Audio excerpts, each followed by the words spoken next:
brought to you by Ford. For special offers on a new Ford truck or SUV, visit your local Ford dealer or buyfordnow.com. A couple of changes for the White Sox as they've got a 4-run lead on the Cubs. Pat Kivlehan is at first base. Gavin Sheets comes out of the game. Luis Basabe is in right field. Andrew Vaughn's work is done for the day. That's Tanner Banks on the bump. He'll still work. DJ Artis at the plate. Banks comes home. First pitch called strike. Just playing 7 here today. Steve, in the last half inning, we were talking about the DH and exactly what that is as a job assignment. Part of a new look for baseball here in 2022. The DH is in the National League. Yeah, I like the fact that there's universal DH because, number one, for some of the guys who have lost their defensive skills, maybe through injury or just attrition, they now have 30 teams to choose from. Liner out to left for Artis. Little trouble out there from Dwight Smith. He'll get the ball in, and a dive will allow Artis into second. Kind of scorpioned there into the bag. A bounce, a little painful.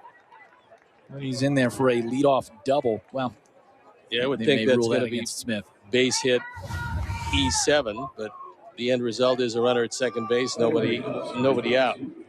Yeah, that definitely will be E7 for Dwight Smith Jr. And we'll bring up the leadoff man, Zach Davis. More changes to 2022 baseball. You got the universal DH. Extra inning rules return to normal. That means there is no runner at second base to start your extra innings. Yeah, that's something that I thought, if you're going to start with a man on, at least start him at first base. I mean, you start him at second, the little loop base hit, then scores what could be the go-ahead. It is the go-ahead, possibly the winning run. Never a big fan of that. Swing and a miss as Banks deals to Davis. 0-2 now the count. Got playoff expanded from 10 to 12 teams for this coming season. Which I believe is a very good thing because the more teams you can keep in contention later, the more fandoms will have an interest in coming out to see the games, watching them on TV, listening to them on radio. Strike 3. Banks gets his man, his first strikeout. This is Eric Castillo coming on to swing as he relieves P.J. Higgins behind the plate. Here's how the playoffs would have set up last season if there had been 12 teams. You see the Rays and the Astros matching up there. Blue Jays and White Sox, Yankees and Red Sox. Pardon, the Rays and Astros would have had that first round bye. 12 teams on either side. Yeah, it would have been nicer to face the Blue Jays last year than the Blue Jays this year. They have made additions and look as dangerous as ever.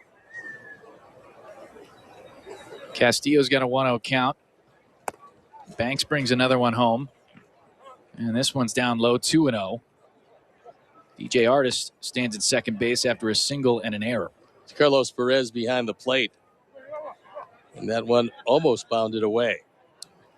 Last spring training, Tony La Russa had a lot of praise for Carlos Perez as both a backstop and a hitter. We mentioned the depth the White Sox have at catcher with Sebi and Zach Collins. Wonder if Carlos Perez could make some noise here in camp. Banks deals, foul ball. As long as you're in regular spring games, you have an opportunity to make an impression, which you never know when it's going to come back and help you. If you don't break with the team, sometimes you get called up in the not too distant future, depending on injuries. And that's a big part of the game. Swing and a miss by Castillo here. And you saw the note, one of 69 players used by the Cubs. Here's how the NL playoffs would have set up. Giants and Brewers getting that first round bye. Reds and Braves. Braves, of course, went on to win that World Series as an 88-win team. Cardinals and Dodgers there, too. Yeah, I get a feeling the Reds don't have to worry about the alignment for the playoffs this year. Slow grounder to short. Up with it is Gonzalez, and a good throw. Gets him. Christian Donahoe will come on to hit now. Reds have traded away a couple of very good starters in Suarez and Winker, a bullpen arm in Garrett, a couple of starters. Probably they're not done. They're unloading. Oakland has unloaded. So trying to get prospects in return and rebuild their organizations, but this is going to be a tough year for both of those organizations. Banks will try and strand the runner at third. First pitch, swing and a miss by Andy Weber. He's 1 for 2. Single up the middle, back in the third. Yeah, we've seen the landscape change quite a bit over the last few weeks, and I expect it'll change quite a bit more. We've talked about the free agents that are out there, but there are names on the trading block we'll see too. And would you be surprised if moves got made in April by some squads? No, I think they're going to continue to start to deal, and it's going to be, if they don't accomplish them now, they're going to be deals of necessity because somebody went down that you were counting on. And that's why teams with a surplus in any area, like perhaps a surplus in the bullpen, might be able to make some deals. Liner to right by Weber. This will bring in the runner Artis from third. 5-2 now. White Sox still lead. An RBI single from Andy Weber brings up Nelson Maldonado.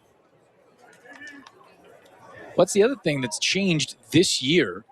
And it's a minor change, but the trade deadline can move now. Used to be it was set on one day, although in the past we had moved it before. But now it's kind of the commissioner's discretion. It can be anywhere in the last couple of days of July all the way to August 3rd. So that trade deadline is kind of a movable target now. Banks deals. Maldonado takes high. I just think it's been really exciting the last 4 or 5 days. I mean, you're glued to the television. In my case, I love MLB, the MLB channel, and watching who's making what moves, who's being traded where, what free agents are going where, then all of the rumors that come along with it. Well, they're interested in this guy, and this team is interested in that guy, and it's been wildly entertaining. I thought one of the big domino kind of effects was you had Freddie Freeman, obviously a hero in Atlanta, and he's moving on to different pastures. But before he had signed his new contract, Matt Olson comes over from the Oakland A's. He signs an extension, and we see kind of the marketplace get affected there. That's quick action from the Braves. Well, also, there were a few guys thinking that maybe there was a big move at first base. Not that Rizzo is not a big move, but compared with Freddie Freeman, who a lot of people thought, was going to be there, and then Boston came into play for Freeman. In the end, the Dodgers got stronger because you look at that Dodgers lineup, say to yourself, okay, offensively, defensively, that's going to be a really solid team. For the Dodgers, the irony is it's always been a pitching-rich organization, and it could be pitching this year that becomes troublesome unless they add on there. And fortunately for them, they have the money to do that if they so choose. Maldonado hanging tough with a couple of foul balls against Banks. Of course, the Mets have certainly added a whole lot. You look at the top 3 starters. They got Bassett at number 3. You got DeGrom, you got Scherzer at 1 and 2. I mean, that's an unbelievable top 3 in your starting rotation because Bassett's a number 1 starter in a lot of different teams. He's number 3 over there. Banks deals ground ball comebacker. And he'll make an easy play over to first to get himself out of the inning. So the Cubs get 1, but the White Sox still lead 5-2. We head to the bottom of the 5th on NBC Sports Chicago.